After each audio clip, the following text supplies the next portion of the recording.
So nucleus is the dark stained region in onion की जो देखा था ना रॉबर्ट ब्राउन ने, तो उसको उसने सफरानी से कलर कर दिया था, रेड कलर के सफरानी से, तो उससे जिसको कलर हो गया वो स्टेन्ड रीजन, वो डार्क वही न्यूक्लियस है। तो इस तरीके से in plant it is side wise located, however in animal cell it is centrally located.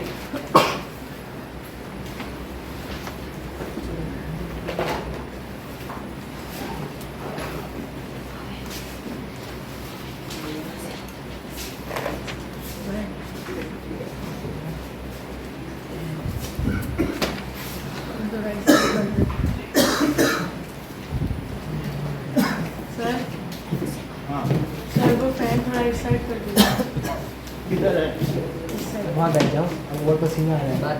बैठना गिर सकती है। वहाँ बैठ जाओ, रुको बनी, वहाँ बैठ जाओ, पसीना तुझे तब यहाँ आ जाएगा, ठीक है? थोड़ी देर बैठ जाओ।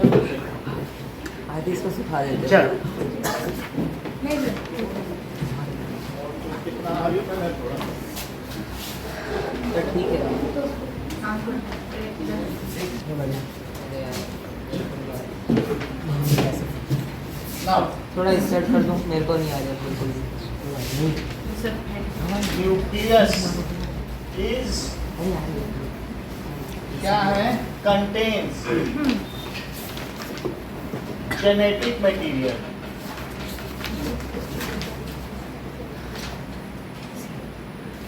That is material for gene. Genetic material का मतलब क्या? Gene material. तो that is gene plus material. इतनी बात हो गई। जीन लिखो क्या है। अब हम कुछ चीजें देखेंगे। जीन की डेफिनेशन देखेंगे, क्रोमोसोम की देखेंगे। Sir, gene is a unit of DNA that is located on. देखो क्रोमोसोम क्या है? It is condensed form of DNA, genetic material. It is condensed form of genetic material. दिखने में ये डंबल जैसा दिखेगा इस तरीके से। However, just before reproduction, it looks like X structure of alphabet. ये पूरे समय ये ऐसा दिखेगा, लेकिन जब ये डबल हो जाएगा, ये जेनेटिक मटेरियल खुद डबल हो जाता है रिप्रोडक्शन के पहले। जब सेल डिवाइड होता है ना, उसके पहले जेनेटिक मटेरियल क्या होता है? डबल हो जाता है, तब ये एक्स की तरह दिखेगा। और अदरवाइज ये इस तरीके से डंबल, जैसे वो मुकद्दर नहीं पहलवान उठाते हैं, तो ये डंबल की तरह दिखता है, ये डम्बल है। और material, so form of genetic material. Okay, now अब जरा देखें जीन क्या है। That part of chromosome which is responsible for synthesis of one protein. तो अगर एक जीन, वैसे तो 2000 जीन एक क्रोमोसोम में हैं, ठीक है, और क्रोमोसोम सेल में क्या इन पेयर होते हैं? क्रोमोसोम्स इन सेल, जो हम लोग की बॉडी सेल है, हम लोग की जो बॉडी सेल है उसको सोमैटिक सेल कहते हैं। क्या कहते हैं? हम लोगों की जो बॉडी में सेल है उसको स्टेम सेल कहते हैं। जबकि हम लोगों के रिप्रोडक्टिव ऑर्गन्स में जो सेल है उसको क्या कहते हैं? Germ cell. उसको क्या कहते हैं? गेमीट। तो कोई तुमसे पूछे कि हमारे गेमीट्स में, स्पर्म्स में या ओवा में, एग में कितने क्रोमोसोम है, तब सिर्फ 23 कहना। और कहते हैं बॉडी में कितने हैं? आँख में, नाक में, कान में, किडनी में, लीवर में, स्टमक में, तो 23 पेयर। बॉडी में 23 पेयर हैं, लेकिन हम लोगों के जैसे स्पर्म में आधे क्रोमोसोम और हम एग में आधे क्रोमोसोम। तो मेरे पापा ने आधे क्रोमोसोम दिए और मदर ने आधे दिए, तो दोनों को कंट्रीब्यूट करके जो पहला जाइगोट बना, तो क्या उसको फुल क्रोमोसोम मिल गए? तो फुल सेट ऑफ मिल गया। तो जो हम लोगों का फर्स्ट सेल है वो आधा आधा जेनेटिक मटेरियल, हमारे 2 पेरेंट्स से हमारा जन्म हुआ है। तो जब 2 पेरेंट्स से जन्म होता है उसको कहते हैं सेक्सुअल रिप्रोडक्शन। और जैसे सिंगल सेल डिवाइड कर गई तो ए सेक्सुअल, फिर उसको पूरा ही देना पड़ेगा। बात समझ आई कि नहीं? तो इस तरीके से अब हम जरा देखें कि जीन क्या होती है। द पार्ट ऑफ, देखो ये क्रोमोसोम लिखा है तो मतलब ये जीन हुई, part of chromosome which is responsible for synthesis of one protein. और हमारी बॉडी में 2000 प्रोटीन है, नहीं, पार्ट ऑफ, सर हमारी बॉडी में जो क्रोमोसोम होते हैं उसको क्या कहते हैं? जो हमारी बॉडी में जब कभी भी ये उलझे हुए मटेरियल के तौर पर है तब तक वो क्रोमाटिन है, लेकिन जिस समय हम लोगों की बॉडी में रिप्रोडक्शन होता है, सेल का डिवीजन, तब वो कंडेंस हो जाता है, तब वो क्रोमोसोम के अंदर। सर आपने कोई अभी नाम बोला था क्रोमोसोम की। अच्छा, तो ये भी अब जरा देखें,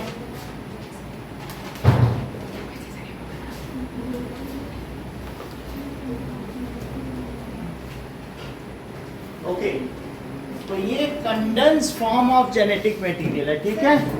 ये क्या है बताइए? कंडेंस फॉर्म ऑफ, हाँ बोलो बेटा, बोलो निष्ठा, इधर करना, ठीक है, तो तुमको हवा मिल गई ना।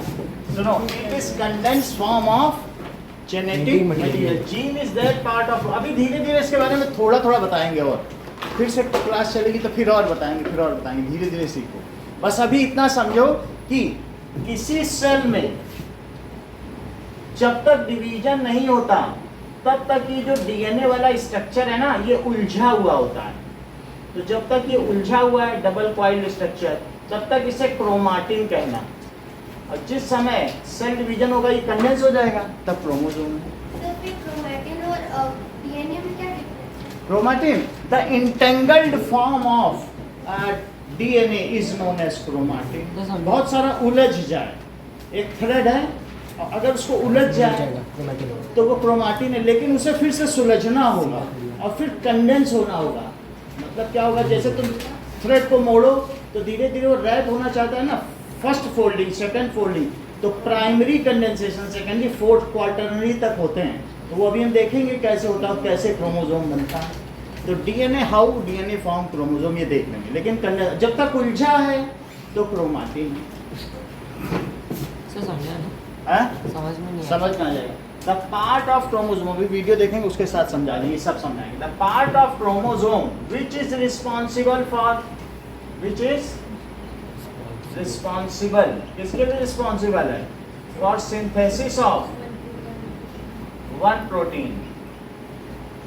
इनके पास सिर्फ कोड होता है, और जो है इनसे कोड ले करके राइबोसोम और एक और आरएनए है जिसको मैंने पीछे बताया था, राइबोन्यूक्लिक एसिड। हाँ, तो वो इन दोनों से कोड लेकर के जाते हैं एंडोप्लाज्मिक रेटिकुलम, एंडोप्लाज्म, वहाँ पे जाके प्रोटीन बनाते हैं। ये सिर्फ कोड देता है, ठीक है।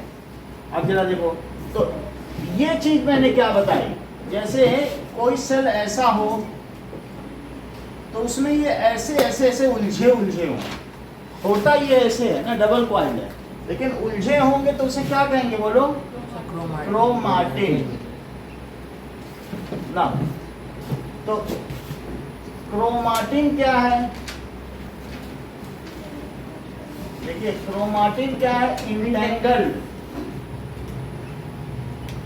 Form of DNA is called chromatin, जिसको क्रोमैटिन कहते हैं। ये इंटेंगल्ड फॉर्म है। What is DNA? डीएनए क्या है? इट्स फुल फॉर्म, इसका एक्रोनिम क्या है? Deoxyribonucleic acid. डीऑक्सीराइबोन्यूक्लिक एसिड, ठीक है। अब इसमें देखो, इसमें से एक ऑक्सीजन कम है, जो भी इसका स्ट्रक्चर होगा, और अगर राइबोन्यूक्लिक एसिड में से एक ऑक्सीजन हटा दो, आरएनए में से एक ऑक्सीजन हटा दो, तो क्या वो डीऑक्सी हो जाएगा? तो डीऑक्सी है, और साथ में इसमें क्या है बताइए? राइबोज शुगर है और न्यूक्लिक एसिड है। इन सब से मिलके बनता है, धीरे धीरे हम देखेंगे। यानी उसमें एक है आरएनए, आरएनए जो इसकी सेक्रेटरी है, तो आरएनए क्या है? वो आरएनए सिंगल थ्रेड है और ये डबल थ्रेड है, तो आरएनए का क्या नाम है बताओ? Ribonucleic acid. Nucleic acid. क्या तुम्हें ये बात पता है कि C6H12O6 ये ग्लूकोज होता है? Yes, sir. अगर इसमें एक कार्बन हटा दो तो O5, तब ये राइबोज शुगर है, राइबोज शुगर। राइबोज जो डीएनए है वो शुगर से बना, ये राइबोज शुगर है। और लेकिन अगर राइबोज शुगर में से एक ऑक्सीजन हटा दो तो वो डीऑक्सी राइबोज शुगर है। चूंकि ये न्यूक्लियस में रहता है और इसका नेचर एसिडिक है, इसलिए इसे न्यूक्लिक एसिड कहते हैं। और ये राइबोज शुगर से, अगर कोई पूछे आरएनए किससे बना है तो कह देना राइबोज शुगर से है। कोई पूछे डीएनए किससे बना है, बोलो उसमें से एक ऑक्सीजन निकालो, उसको डीऑक्सी करो, तो डीऑक्सी राइबोज शुगर से बना है। और राइबोज शुगर में से एक ऑक्सीजन निकालेंगे। राइबोज शुगर में से एक ऑक्सीजन हटा दो तो फिर क्या बन जाएगा? Deoxy ribo nucleic acid. ठीक है कि नहीं? C4 होगा। वो बाकी का कंडेंस फॉर्म है। राइबोज शुगर ये, इसमें से एक ऑक्सीजन कम करना पड़ेगा, ये हटाना O4 oxygen come.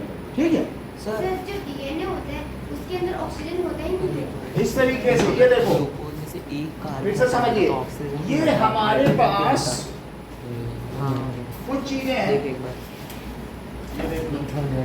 This is DNA का स्ट्रक्चर। तो ये डीएनए के स्ट्रक्चर के बारे में थोड़ा जानेंगे। सर अभी धीरे धीरे बता रहे हैं, अभी पूछने से पहले थोड़ा सा रुको। तो अभी हम लोग डीएनए के बारे में जानना चाहते हैं, तो डीऑक्सी राइबो न्यूक्लिक एसिड। तो अब इसमें क्या चीज होती है कि ये जैसे C है कार्बन, तो 1 2 3 4 5, ये 5 वाली शुगर है, समझ में आ गई? तो अब जरा देखो कि इसमें क्या होता होगा। C5 है तो अब इसमें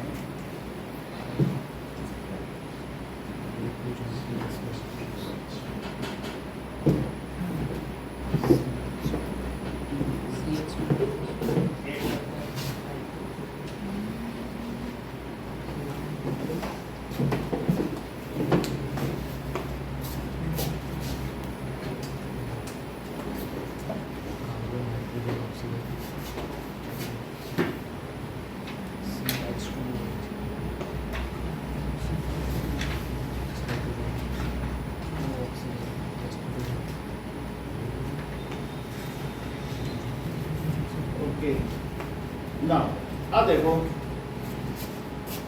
ये चीज राइबोज शुगर है। ये चीज क्या है? 1 2 3 4 और 5 है कि नहीं? तो राइबोज शुगर पहले देखो क्या चीज होती है, और फिर उसमें देखेंगे डीऑक्सी राइबोज शुगर क्या है। दो अलग अलग चीजें देखें। ये जो स्ट्रक्चर हमने बताया ना राइबोज शुगर, जैसे ग्लूकोज शुगर है, अब 5 कार्बन हो जाए तो क्या हो जाएगी? Ribose sugar. That is carbon है। कार्बन तो आप लोग जानते हो। तो कार्बन और उसमें एक ऑक्सीजन लग जाए, और इसके अलावा इसके पास CH2OH। ठीक है, बस थोड़ा समझना, ये कोई आपसे पूछेगा नहीं लिखने के लिए। HOH समझे मानसी? तो बहुत आसान सी चीज बताएंगे कि होता क्या है, क्योंकि अभी हमको माइटोसिस और मियोसिस भी बतानी आगे चल के, तो उसके लिए थोड़ा सा बता। तो आप ये समझिए कि यहाँ पर ये H है और ये OH है। इतनी बात समझ में आ गई? अगर इसमें से ये ऑक्सीजन हट जाए तो इसे क्या कहेंगे? Deoxy ribose sugar. अभी ये राइबोज शुगर है, जरा सब टोटल काउंट तो करो। 1 2 3 4 5 कार्बन हुए। अब H काउंट करो। 1 2 3 4 5 6 7 8 9। तो एक H यहाँ भी रहेगा इस तरीके से। हर एक कार्बन पे 4 है, देखो 4 4 है। कार्बन पे कितने होते हैं? 4 होते हैं। उनकी वैलेंसी यानी 4 बॉन्ड एक कार्बन रखता है। तो वो हम देख लेंगे कि कैसे बॉन्ड रखता है, क्या होता है। बट ये है ऑक्सी। अभी ये है राइबोज शुगर, और अगर मैं एक ऑक्सीजन रिमूव कर दूं तो क्या हो जाएगी? डीऑक्सी, तब डीएनए बनेगा।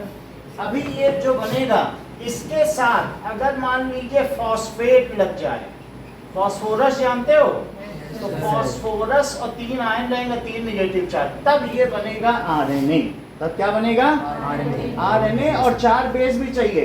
अभी हमने तुमको इसमें बताया था कि ये 4 अलग अलग बेस हैं, एडेनिन, गुआनिन, साइटोसिन और थाइमिन। इनमें बेसेस भी लग रहे हैं अंदर जो इसको जोड़ते हैं। भाई 2 चीज होगी तो क्या उसको जोड़ने वाला कोई नहीं चाहिए? तो अब जरा देखो, हमने तुमको क्या बताया, बताइए। इस चीज को क्या मैंने शुगर बताया? इसको क्या बोला बोलो? शुगर। ये शुगर है, लेकिन ये ऑक्सीजन जरा हटा दो ऐसे पेन से, तो क्या ये डीऑक्सी शुगर हो गई? राइबोस। Ribose sugar. नहीं, अब ये राइबोस शुगर है लेकिन डीऑक्सी राइबोस शुगर हो जाएगी, तब इसका क्या नाम हो जाएगा? डीऑक्सी राइबोस शुगर और प्लस फास्फोरस हो गया। तो अब जरा देखो कि ये जो तुम्हारी येलो कलर की है, येलो कलर की ये डीऑक्सी राइबोस शुगर है, फिर ब्राउन कलर का फास्फोरस है। यहाँ नीचे पढ़ो, ये येलो कलर को क्या शुगर बोल रहा है? अब बोलो ब्राउन का ये फास्फोरस बोल रहा है, पी से फास्फोरस। तो जो इसकी बैकबोन है, हम लोग की स्पाइनल कॉर्ड होती है, स्पाइनल कॉर्ड, तो उसी तरीके से यही तो इसकी बैकबोन है। तो बैकबोन देवांश किन दो चीजों की मिली है? ये जो है ना, ये येलो कलर का देखो, ये शुगर लिखा है और पी में क्या लिखा है? फॉस्फेट। तो ये देखो शुगर फॉस्फेट, शुगर फॉस्फेट से बनी है, तो हम क्या कहेंगे कि the backbone of DNA is formed by sugar and phosphate. बोलो, बात समझ आ गई?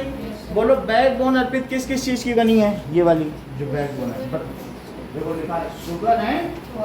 अच्छा, these two backbones are interlinked with 4 bases।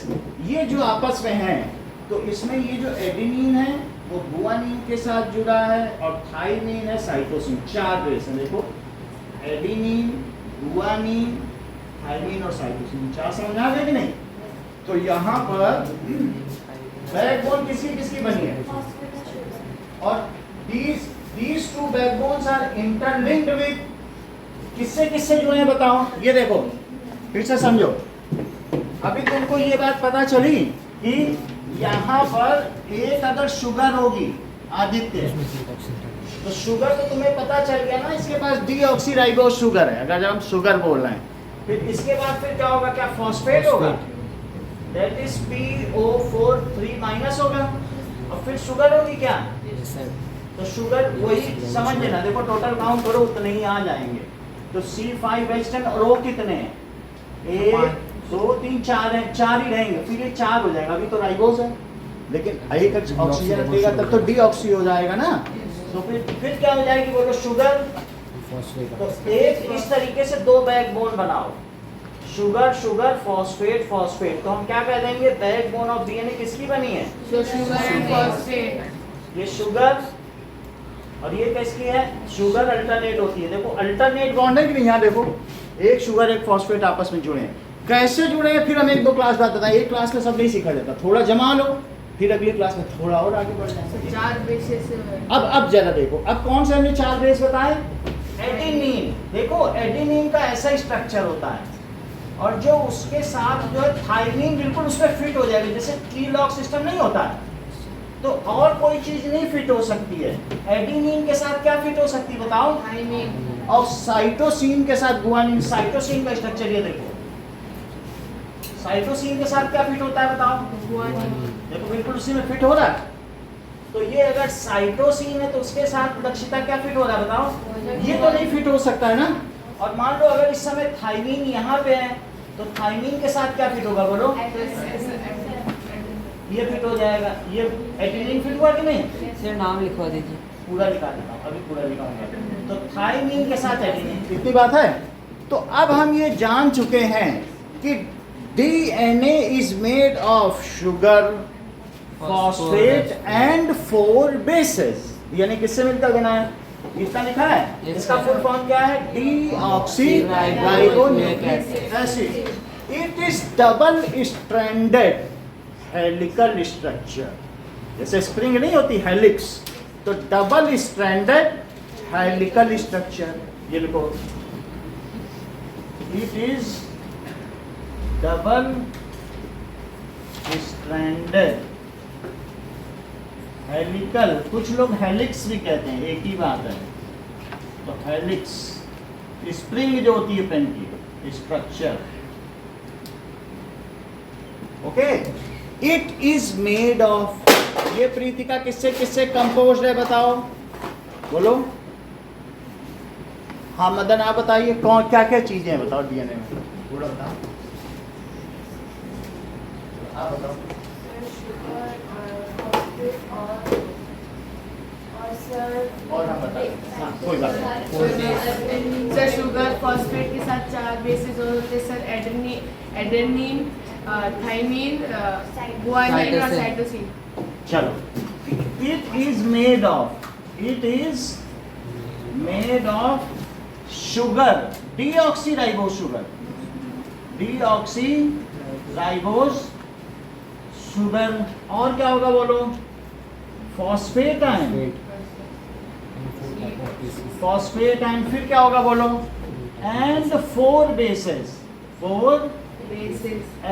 so adenine, guanine, sir test में आएगा? देखो एडेनिन के साथ थाइम कुछ नहीं आएगा इसमें, लेकिन ये जानकारी हर क्लास में बताई जाएगी। अभी तुम 9th में हो ना, 9th से MSc तक जाओगे, ये हर क्लास में पढ़ा जाएगा। जैसे तुमको स्ट्रक्चर ऑफ एटम 9th में शुरू हो गया है, और अभी हमने MSc केमिस्ट्री का एग्ज़ाम दिया है 1 साल पहले, वहाँ भी मैं लिख के आया। तो आप समझिए हर क्लास में ये चीज़ है, लेकिन और अच्छे स्तर पर, क्योंकि ये बहुत ज़रूरी चीज़ है। तो एडेनिन, थाइमिन, और साथ में एडेनिन के साथ थाइमिन है, और बोलो साइटोसिन के साथ क्या है? साइटोसिन एंड गुआनिन, ये पेयर वाइज है। अब जरा देखो कि अगर मान लीजिए, ये तो हमने देख लिया कि डीएनए क्या है, तो अब मान लीजिए कि सेल डिवीजन के समय क्या होता होगा? न्यूक्लियस का भी डिवीजन होता होगा ना। ये जेनेटिक मटेरियल डबल हो जाए। भाई आप ये जानते हो, धीरू भाई अंबानी के 2 लड़के थे, अनिल अंबानी और मुकेश अंबानी। अब अगर किसी कंपनी में 2 डायरेक्टर हो जाए, तो क्या कंपनी के भी 2 टुकड़े हो जाएंगे? हो जाएगा। तो अगर किसी सेल में सेल को डिवाइड होना है, तो क्या उसके अंदर जो न्यूक्लियर रीजन है उसको डिवाइड होना पड़ेगा। तो उसके अंदर का जो न्यूक्लियर रीजन है, जब उसको टूट हो जाए न्यूक्लियस, तो फिर सेल भी कहेगा भाई आधा आधा सामान, आधे पतीले तुम रखो, आधे भगोने तुम रखो, आधे ग्लास तुम रखो, सब चीज़ों का बंटवारा हो जाएगा कि नहीं। तो पहले कैरियन की कीनेसिस हो रही है, यानी कैरियन न्यूक्लियस को कहते हैं, और कीनेसिस का मतलब टूटना। फिर साइटोन की कीनेसिस हो रही है, तो karyokinesis followed by cytokinesis, that is nucleus का विभाजन, नाभिकीय विखंडन, और फिर कोशिकीय विखंडन हो रहा है। सो मेरा कहने का मतलब है, जब ये अमाउंट डबल हो ना, क्रोमोसोम तो सबको उतना ही चाहिए भाई। तुम्हारे पास भी 46 है, इनके पास भी 46 है। इनके पास अगर 40, मतलब मैं ये कह रहा हूँ 23 पेयर ले लो ना, 23 पेयर तुम्हारे पास है। अगर इनके पास 22 या 21 पेयर होते, जिंदा थोड़ी ना रह पाते। इक्वल है। विश्व का हर व्यक्ति सब कितने क्रोमोसोम लिए घूम रहा है? 23 पेयर हर सेल में, हर सेल में इतने। समझ आ गई बात? अब जरा देखो। लेकिन क्या तुम ऐसा सोच रही हो पलक कि अगर एक सेल से 2 सेल बनना है, तो जो 23 पेयर की जगह अब 46 पेयर हो जाने चाहिए? तो सही सोचिए, हाँ डबल होगा तभी तो आधा आधा बटेगा। क्या तो 23 पेयर है, 23 हमारी अगली सेल ले ले, 23 काम चला लो, तो काम नहीं चलता है। उसको क्या होना चाहिए बताओ? सुन लो प्रद्युम्न, 23 पेयर है हर सेल में हमारी बॉडी में, तो अगर वो 23 पेयर किस में बदल जाएं? 46 पेयर में बदल जाएं, तब हम कहेंगे कि भाई ये तो इतना। 2 लोग 2 डायरेक्टर एक कंपनी में बैठ सकते हैं क्या एक ही ऑफिस में? जब 2 डायरेक्टर के कमरे रखोगे तो कहेंगे तोड़ो सेल को, नहीं तो यहाँ भी गड़बड़ी हो जाएगी। एक भी एक्स्ट्रा क्रोमोसोम हो गया तो बात बिगड़ जाएगी। कहेंगे तोड़ो जल्दी सेल को, यहाँ 2 डायरेक्टर हो गए, एक्स्ट्रा क्रोमोसोम हो गए। तो कैसे डबल होता है वो देखना, फिर से समझो।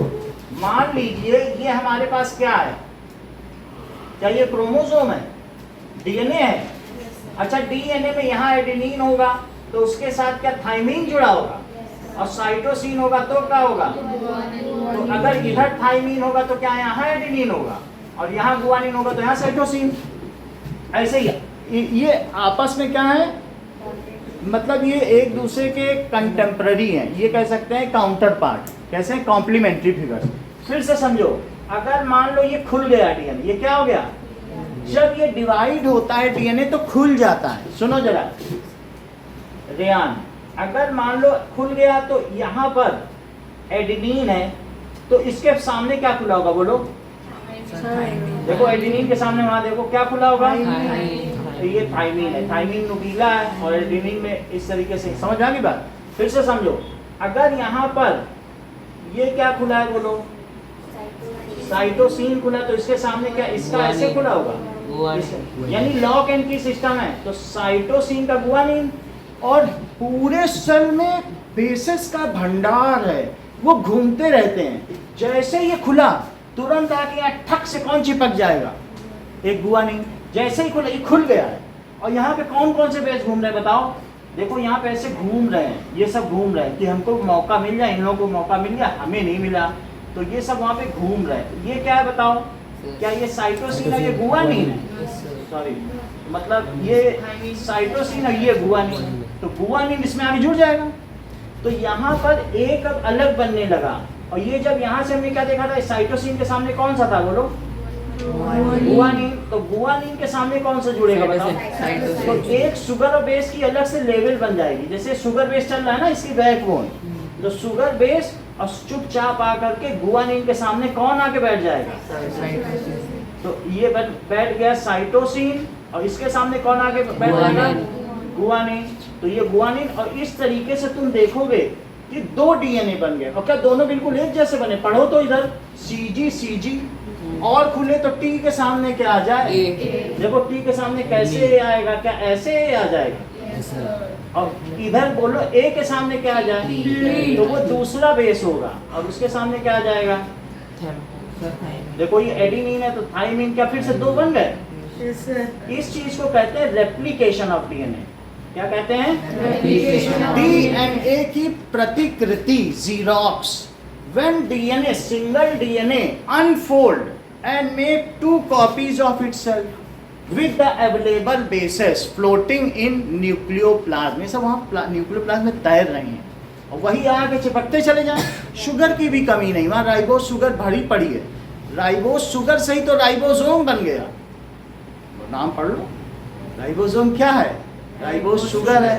तो ये सब वो राइबोस शुगर आ करके वो बनाती जाएगी, तो इस तरीके से कड़ी बन जाएगी। तुमने पता चल गया कि नहीं। अब जरा देखो, तो इसको क्या कहते हैं बताओ, सिंगल स्ट्रैंड, तो इसको कहते हैं रेप्लिकेशन ऑफ डीएनए। ठीक है, अब जरा देखो कुछ चीजें डीएनए के बारे में हमने देखा। क्रोमैटिन देखिए, हाँ बोलो बेटा। सर सेल डिवीजन होगा तो सर नाभिकीय विखंडन नहीं होगा। सेल डिवीजन में जब भी होगा तो सबसे पहले होगा, ये क्या है, कैरियोकिनेसिस। क्या है, कैरियोकिनेसिस। कैनेसिस का क्या मतलब होता है, न्यूक्लियर डिवीजन। और उसके बाद क्या होगा, साइटोकिनेसिस, सेल भी टूट गया। सर नाभिकीय तो सर न्यूक्लियर होता है ना सर। तो वही है, न्यूक्लियर डिवीजन हुआ। न्यूक्लियस को ही तो कैरियन कहते हैं, न्यूक्लियस का दूसरा नाम क्या है, तो उसी के नाम पे तो प्रोकैरियोटिक और यूकैरियोटिक नाम पढ़ा है कि नहीं पढ़ा, पूछो भाविन, बताओ, समझ नहीं पाए सवाल। सर मतलब सर वो सर नाभिकीय तो सर एटम के अंदर होता है ना। नहीं नहीं, ये रॉबर्ट ब्राउन ने दूसरे न्यूक्लियस की खोज की है, और रदरफोर्ड ने एटम की खोज किया। दोनों का ही नाम न्यूक्लियस है। वैसे कोई बच्चा इसमें डाउट तो करता नहीं है। अब देखो मैं बता दूं, एक सेल के अंदर तो मिलियंस ऑफ एटम्स हैं। एक सेल के अंदर एक प्रोटीन है, वो प्रोटीन ही 100 अमीनो एसिड से बना है, और एक अमीनो एसिड में ही करीब 50 एटम। तो ये न्यूक्लियस अलग है। बात समझ आए कि नहीं। वो तो देखो पता है सर, लेकिन सर उनको अलग अलग कहते हैं। हैं?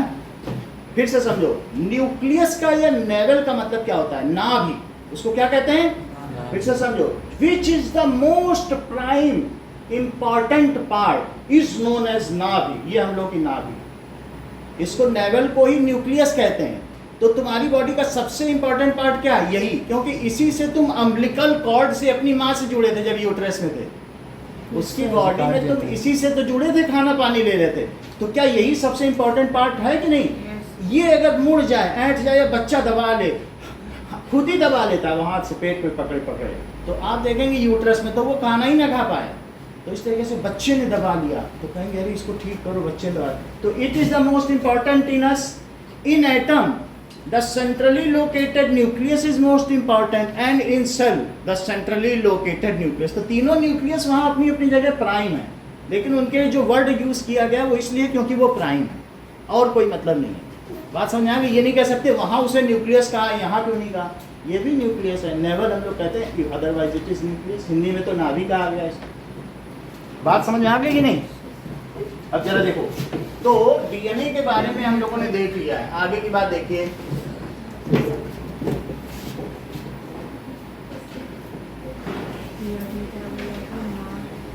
कि सुनिए ड्यूरिंग, अब यहाँ पे क्या देखो हर्षिता, ये है karyokinesis, karyon plus kinesis. Karyon plus kinesis का मतलब क्या होता है? Carrion plus कीनेसिस। कीनेसिस का मतलब टूटना, तो कीनेसिस, तो दैट इज न्यूक्लियस और प्लस डिवीजन। और ये क्या है? Cytokinesis, cyton. तो साइटॉन का क्या मतलब होता है बताओ? सेल और प्लस कीनेसिस, तो सेल डिवीजन। ठीक है कि नहीं? अब आगे की बात करें, ठीक है। सो न्यूक्लियस कंटेन्स, अब हम न्यूक्लियस के बारे में आ रहे हैं, कुछ हमें टर्म्स पता चल गई। अब न्यूक्लियस की, हमें न्यूक्लियस के बारे में पढ़ना है। देखो न्यूक्लियस कंटेन्स, अगर कोई ये डेफिनेशन बताए Aditya, a long part of DNA which is responsible for one protein synthesis is called gene, तो क्या तुम सहमत होगे? Yes, sir. बोलो, क्या रिपीट किया मैंने? Listening is learning. तुम में लिसनिंग पुअर है, तुम समझ ही नहीं पा रही हो मैं बोल क्या रहा हूं। हाँ बोलो, बहुत अच्छी बात है। हाँ बोलो जस्टिन। सर हाँ Aditya. The long strand of DNA which is responsible for synthesis of one kind of protein. Is called otherwise the segment of chromosome, क्योंकि वही एक साथ घूम घूम करके क्या बन गया है? क्रोमोसोम बन गया है। तो ये जो चीज है, it is the unit of responsible, smallest unit which is responsible for protein synthesis, the unit which is responsible for, otherwise क्या लिख सकते हो? A long strand of DNA responsible for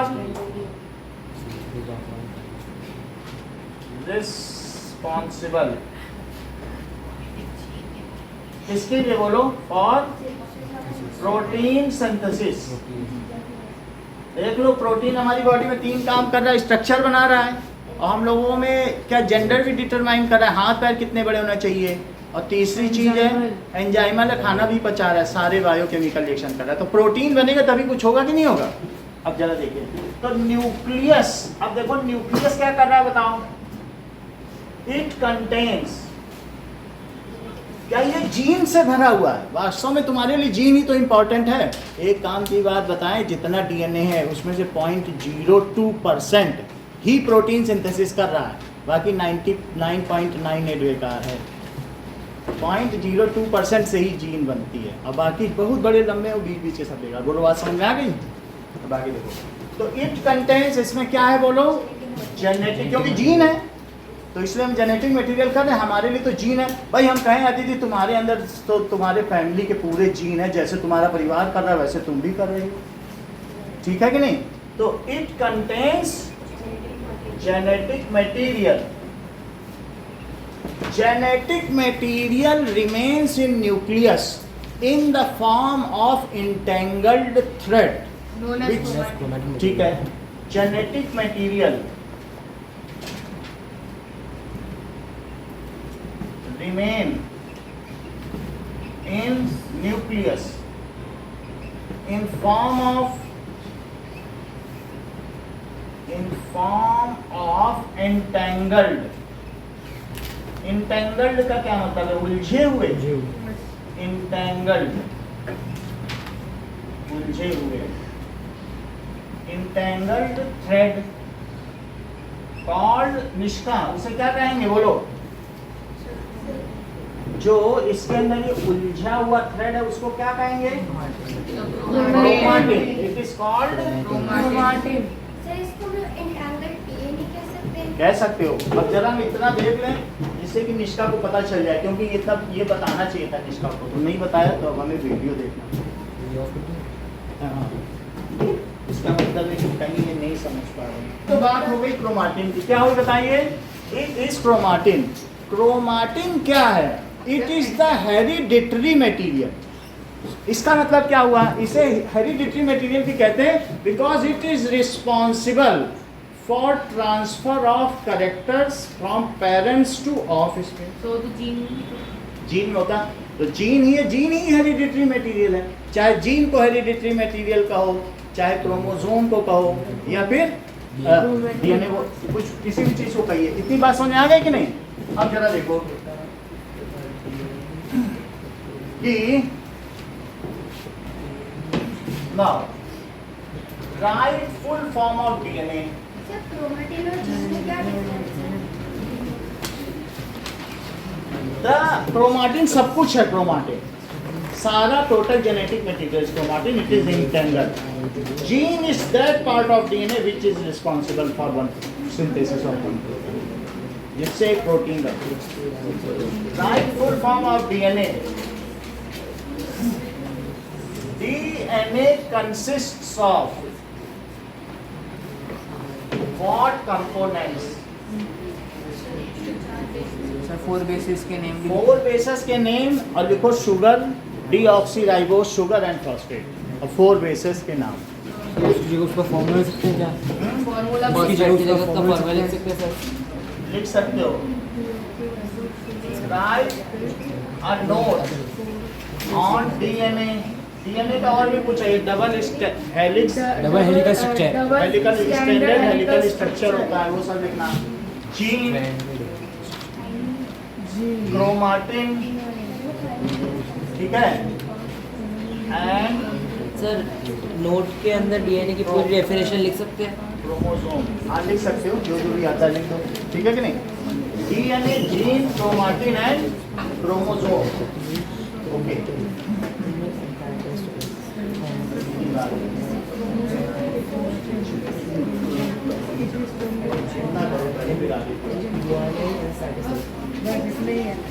sir chromosome में तो आपने इतना ही बताया कि it is condensed form of genetic material. Condensed form of, genetic it material looks like dumbbell shape. तो इतना लिख देंगे तो काफी। ये जो पढ़ाया जा रहा है इधर से देखो, ठीक है, बुक खोलो। Nucleus has A double layered covering. Nucleus has, जितना भी न्यूक्लियस के बारे में लिखा है वो तुम्हें सब जानना है, आधा पेज लिखना पूरा जानना है। और वो बुक निकालो, कहाँ से बता रहे हैं? Nucleus has double layer covering, यहाँ से ठीक है। उसे क्या कहेंगे बताइए? Nucleus has double layer covering called nuclear nuclear membrane. अगर हम देखें तो तुम्हें यहाँ पता चल रहा है डबल लेयर कवरिंग कहाँ है? न्यूक्लियर मेम्ब्रेन लिखा है। Yes sir. So nucleus has, उसके बाहर साइटोप्लाज्म है, और न्यूक्लियस के अंदर न्यूक्लियोप्लाज्म है। सर ये डबल लेयर क्यों होती है? डबल लेयर कभी चीज है तो वही चीज सेमी परमिएबल हो जाता है कि किसी को आने दे, आधा परमिएबल। सेमी का मतलब क्या है? आधे को आने दे, आधे को ना आने दे, तो उसको सेमी परमिएबल करते हैं, ठीक है। सेमी का मतलब हाफ होता है। सेमी का क्या मतलब है? हाफ। तो जरा देखो, nucleus has double layer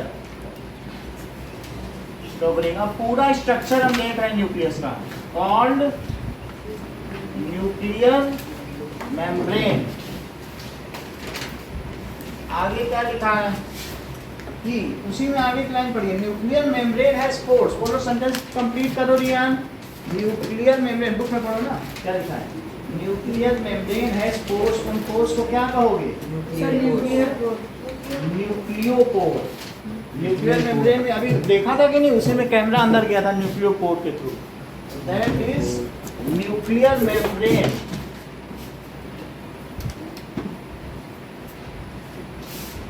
as pores. उन पोर्स से आदित्य कौन आता जाता है? राइबोसोम भी आते जाते हैं, और आरएनए की भी एंट्री है, उन्हीं के थ्रू होती है। आरएनए भी आ सकता है। Pores called nucleopore. जो बुक में है बिल्कुल वही लिखा रहा हूँ, बिल्कुल चेंज नहीं कर रहा हूँ, वही तुम्हें तैयार भी करना पड़ेगा। यहाँ पे न्यूक्लियर पोर Yes, sir. करो, अब तेरी बुक है। which is called nucleopore. Pore semi semi permeable, pore कभी सेमी परमिएबल नहीं होगा।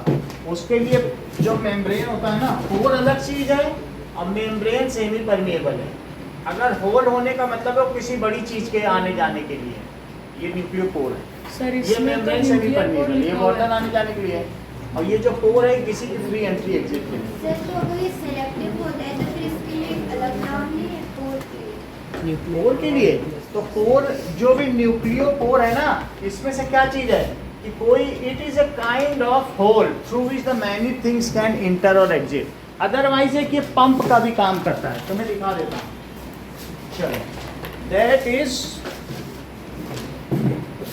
ये देखो वीडियो देखो तब आगे की बात करें कि चलो आदित्य ये वीडियो देखो,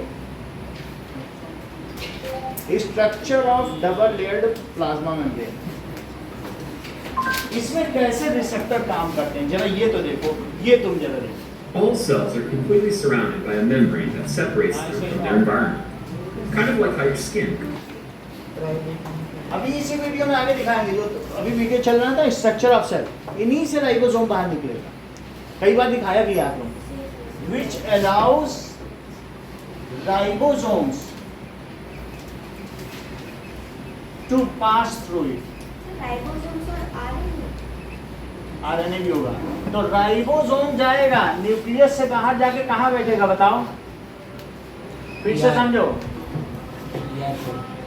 आदित्य तो तुम्हारे लिए बात है, देखो तुमको ये बात मालूम है कि ये डीएनए प्रोटीन बनाता है, बोलो।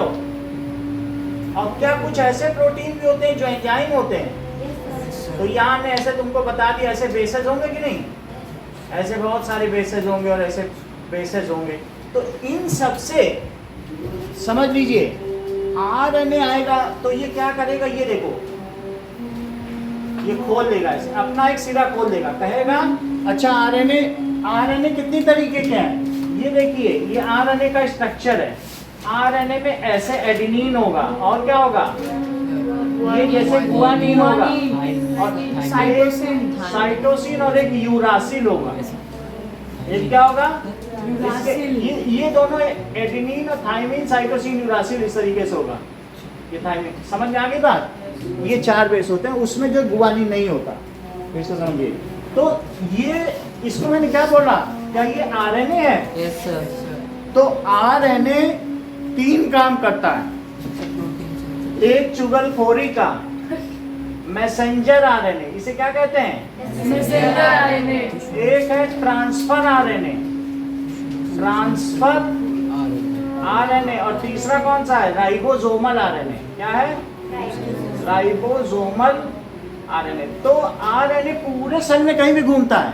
अब ये देखो, ये बाहर से कोरोना वायरस आ गया, तो आरएनए ने देखा यहाँ पे, आरएनए यहाँ घूम रहा था, इसने देखा अरे ये बाहर से पैथोजन आ गया है, तो ये जा करके ये एमआरएनए, मैसेंजर आरएनए, ये कौन सा आरएनए? मैसेंजर आरएनए चला गया, उसने डीएनए को बताया एक ऐसा बाहर से कोई पैथोजन आया है शत्रु, और वो ऐसा ऐसा दिखता है।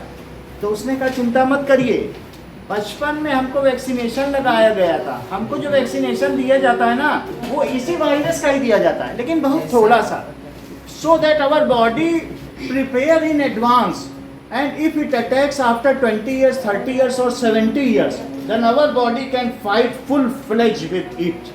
तो उसने कहा कि पहले हमको ऐसा मिमिक कराया गया, प्रैक्टिस कराई गई, जैसे तुमको सुनो, हाँ बोलो बेटा, एंटीबॉडीज बन जाती, जैसे तुमसे झूठे शत्रु लड़ाए जाए, वो मारने ना है तो ये अर्पित तैयार हो जाएगा पहले से, और सच्चा शत्रु आएगा तो उसी को मार डाले।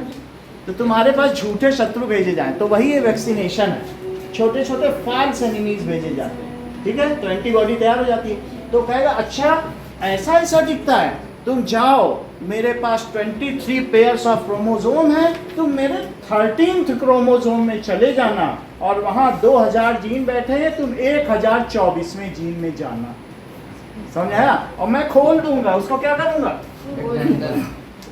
खोलने के बाद मेरे पास एक कोड है, एडेनिन का कोड है, और फिर इसी के तरीके से थायमीन का कोड है, इसी तरीके से साइटोसिन का कोड है, और गुआनिन का जो भी कोड होता हो ऐसे उसने बता दिया। और नहीं, ये तो ये डीएनए है, तो डीएनए में तो ये सारे हैं ना, गुआनिन के कोड है। उसने कहा वहां से तुम उससे लिपट जाना, और वहां मेरे पास बहुत सारे बेस फैल रहे हैं, तो उनसे तुम क्या करना, क्या जीरोक्स कॉपी ले लेना क्या? तो जब तुम इससे जीरोक्स कॉपी ले लोगे फिर वहां से तुम अलग हो जाना। भाई तुम कहीं पे ना जाना, मेरे 13th क्रोमोसोम में जाना, वहाँ 2000 जीन है, 1024वें जीन का पोर्शन में खोल दूंगा, और एक किसी में, चाहे तुम इधर का रेप्लिकेशन करो चाहे इधर का, एक ही चीज बनती है कि नहीं? तुम वहां से कोड ले लेना छाप के, और कोड ले करके अब मैं यहाँ से राइबोसोम लेके भेज रहा हूँ, इसके साथ जाना और साथ जाके बैठ जाना रफ एंडोप्लाज्मिक रेटिकुलम में। क्या करना बोलो? रफ एंडोप्लाज्मिक रेटिकुलम में तुम बैठ जाना, वहीं प्रोटीन बना लेना। जब तुम्हारा प्रोटीन बन जाए, उस प्रोटीन को तुम भेज देना गाल्जी ऑपरेटस के पास। गाल्जी ऑपरेटस उसकी पैकिंग करके बढ़िया से लाइजोसोम बना देगा।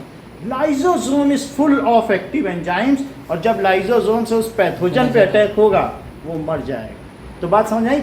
मैसेंजर आरएनए का सिर्फ इतना काम था चुगलखोरी करना, ट्रांसफर आरएनए का सिर्फ इतना काम था कि यहाँ से टेम्पलेट ले जाना, और राइबोसोमल आरएनए का काम है कि राइबोसोम के साथ जाए और मोती की माला यानी प्रोटीन बनाए, और उस प्रोटीन को गोल्जी ऑपरेटस ले जाकर, बोलो ये अच्छी बात करो मतलब कि अब हम लोग फीवर पर चर्चा करें, क्या नहीं, इन सब चीज़ों में मजा नहीं आ रहा। यहाँ तक समझ उन सबसे में काजा ज़्यादा इतनी बात तुम्हें समझ आ गई? जितनी उसी पे ओरिएंटेड रहो, जो क्वेश्चन है उसी को एनहांस करो। अब देखो सारी क्लास डिस्टर्ब हो गई, क्वेश्चन तुमने पूछा, तुम्हारी चाल कामयाब हुई। हाँ बोलो सर, अगर वो तोड़ते हैं तो फिर वो ऊपर वाले, मतलब ऊपर वाला डिस्टर्ब नहीं होता क्या? मतलब अगर उसने बीच से तोड़ दिया, थोड़ा नहीं है, अनफोल्ड हुआ, अनफोल्ड हुआ है, फिर से कॉइल हो जाएगा। जैसे तुम एक रस्सी को खोलते हो, बीच से खोल दो मोड़ के तो खुल जाती कि नहीं, और फिर छोड़ोगे तो फिर से नहीं कॉइल हो जाती। रस्सी तो बटी हुई होती है ना, थ्रेड या कॉटन का थ्रेड है। अब जैसे ये देख लो, मान लीजिए कि कोई मुझसे प्रोटीन सिंथेसिस मांगे, और मैं इस रस्सी को, ये देखो ये चीज, इस रस्सी को बीच से खोल दूं, कह दो कि तुम यहाँ से कोड ले लो, और फिर जैसे छोड़ूंगा तो फिर नहीं कॉइल होगी। उसमें क्या है, क्योंकि वो तो उसके बॉन्ड बने ही है घुमा घुमा कर, हो जा रही कि नहीं? अब जरा देखो, तो अगली लाइन हम लोगों ने क्या पढ़ ली, थोड़ा बात पता चला? अब हम लोग अगले सेंटेंस के लिए अब तैयार हो, इतना समझने के बाद। अब अगला सेंटेंस क्या लिखा है बोलो? Which allows, ठीक है, ट्रांसफर ऑफ मटेरियल, तो राइबोसोम को करता है इन साइटोप्लाज्म, उसको साइटोप्लाज्म कर देगा। इधर देखिए बेटा, सो न्यूक्लियस कंटेन्स क्रोमोसोम्स। अगली बार, न्यूक्लियस में क्या है? Chromosome contains chromosome. ये तो हमने बताया कि एक न्यूक्लियर में लेयर है, डबल लेयर, और क्या बताया उसमें? न्यूक्लियोपोर है। न्यूक्लियोपोर का काम क्या है? राइबोसोम को इधर उधर करना, बाहर भेजना, उससे आरएनए भी आ जा सकता है। मैसेंजर आरएनए समाचार लेके आएगा, ट्रांसफर आरएनए उससे एक मैसेज या जीरोक्स लेके जाएगा, और राइबोसोमल आरएनए वहाँ जाके प्रोटीन बनाएगा। तीनों के अलग अलग काम है, प्रोटीन बनाना, कोड लेके जाना, और साथ में मैसेज लेके आना। समझ आएगा? सर ये तीन है, ये 3 तरीके के आरएनए होते हैं, आरएनए के 3 फंक्शन। सर आरएनए के टाइप 3 होते हैं, आरएनए के फंक्शन 3 होते हैं। 3 टाइप है, 3 फंक्शन है, तीनों आरएनए के अलग अलग फंक्शन है। इसका काम क्या है? ब्रिंग, सर टिश्यू में सर ये ब्रिंग मैसेज, भेजता है। ये क्या है? टेक, सर मैसेज लेता है। Take copy of protein synthesis, और तीसरे का काम क्या है? ये ईआर में जाता है। सर ये नेक्स्ट प्रोटीन, ये है मेक प्रोटीन, यही 3 ईआर काम में है। जाता है। सर ये राइबोसोमल आरएनए राइबोसोम के साथ मिक्स हो जाता है। हाँ, उनके साथ जाएगा, उसकी अलग वीडियो। पहले हम थोड़ा समझें, तब तो हम आगे बढ़ पाएंगे ना। तो आगे की बात यहाँ पढ़ो, बोलो इसमें क्या लिखा है, nucleus contains chromosomes which are rod like structure. वे क्या है, रॉड लाइक स्ट्रक्चर। तुमने देखा था श्रेया जब कंडेंस हो रहा था तो रॉड लाइक बन रहा था कि नहीं, और एक्चुअल भी दिखाया वीडियो में, सेल के अंदर भी वैसे ही दिखता है। So which are rod like structure,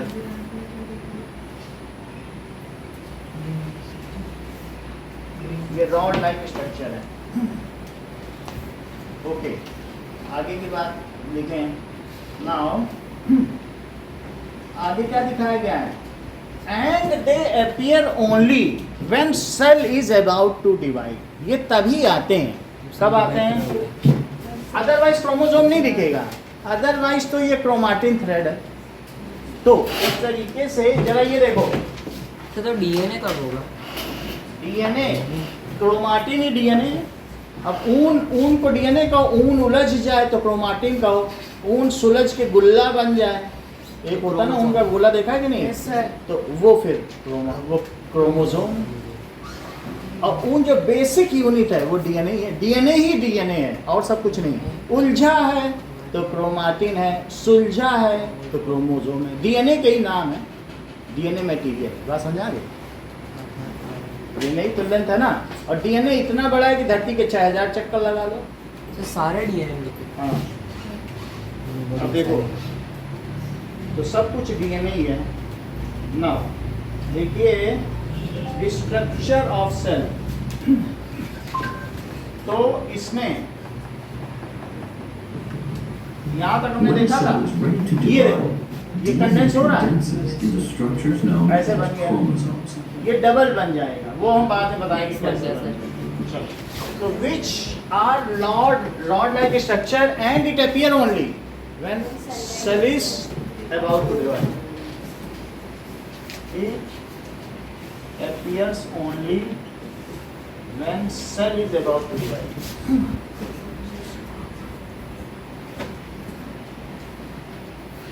आगे पढ़ो, ये तो क्रोमोसोम के बारे में पढ़ लिया, और भी कुछ बता रहा है। Chromosome contains information of heritance of character from parents to next generation in form of DNA. तो उसके पास हेरिडेटरी मटेरियल है। Chromosome contains that is material of inheritance. अगर तुम मटेरियल ऑफ इनहेरिटेंस नहीं लिखना चाहते हो तो हेरिडिटरी मटेरियल लिखो। क्रोमोसोम सर हमने जेनेटिक मटेरियल लिखाया था, तो जीन के, उसी से जीन बनता है, जीन से प्रोटीन बनता है, उसके जेनेटिक मटेरियल हो गया। उसी से वही क्रोमोसोम है। आप देखो कितने की बहुत नाम है। कृष्ण के मुरारी है क्योंकि उन्होंने क्या, केशा में केशी डेमन का उन्होंने वध किया। और इसी तरीके से आप देखो कि उनको देखो कृष्ण को क्या कहते हैं कि मदन, जानते हो किसको कहते हैं? कामदेव को। मदन किसको कहते हैं? कामदेव को, जो 100 पुरुषों और 100 स्त्रियों को मोहित कर ले, उन्हें क्या कहते हैं? मदन। और जो कामदेव को मोहित कर ले उसको मदन मोहन कहते हैं, यानी किसको? कृष्ण को। और जो श्री कृष्ण को मोहित कर ले तो मदन मोहन मोहिनी। बात समझ आई कि नहीं? तो ऐसे भगवान के बहुत नाम हैं, मुरलीधर, केशव। तो हम यहाँ पर जो है न्यूक्लियस की स्तुति कर रहे हैं, हे जेनेटिक मटेरियल धारी। इसी तरीके से हे इनहेरिटेंस मटेरियल, उसको कई नामों से पुकार रहे हैं क्योंकि उसी की तो महिमा अपरंपार है, वो तो उसके फॉर्म है। तो हम यहाँ चाहें कह दें इट कंटेन्स, क्रोमोसोम कंटेन्स ये मटेरियल ऑफ इनहेरिटेंस, या इसे हेरिडिटरी मटेरियल या जेनेटिक मटेरियल भी बोल सकते हो कि नहीं? तो क्रोमोसोम कंटेन्स हेरिडिटरी मटेरियल, जिनको आप क्या कह सकते हैं, जीन के लिए भी रिस्पॉन्सिबल है। So it is also known as genetic material. अब जरा देखें कि ऐसा क्यों कह रहे हैं? Because it is responsible for transfer of character. तो तुमने अपने माता पिता से उत्तराधिकार में उनके गुण पाए, जैसे वे हैं वैसे आप भी हैं। आधे माता क्यों गया, आधे पिता। So it transfer characters from parents to offspring, generation after generation. ऐसा कभी नहीं हुआ पिछली तुम्हारी 5000 अगर मैं जनरेशन देखूं कि किसी ने कुत्ता या बिल्ली पैदा हुआ है क्या? जनरेशन आफ्टर जनरेशन No, इंसान ही पैदा हो रहे हैं तुम्हारी पिछली 5000 जनरेशन की बात कर ली जाए। सो जनरेशन क्या बोल रहे हो? नहीं तो हम लोग कहते हैं वो मेरे दादाजी थे वो तो बिल्ली था, हटाओ उनके बात। उनके जो परदादा थे वो भैंस थे। ऐसे बोल सकते हैं, हम लोग कहाँ बोलते हैं? बोलते हैं वो भी इंसान थे, वो भी इंसान भी नहीं बोलते हैं, जानते हैं वो इंसान। इतना ही रखिए।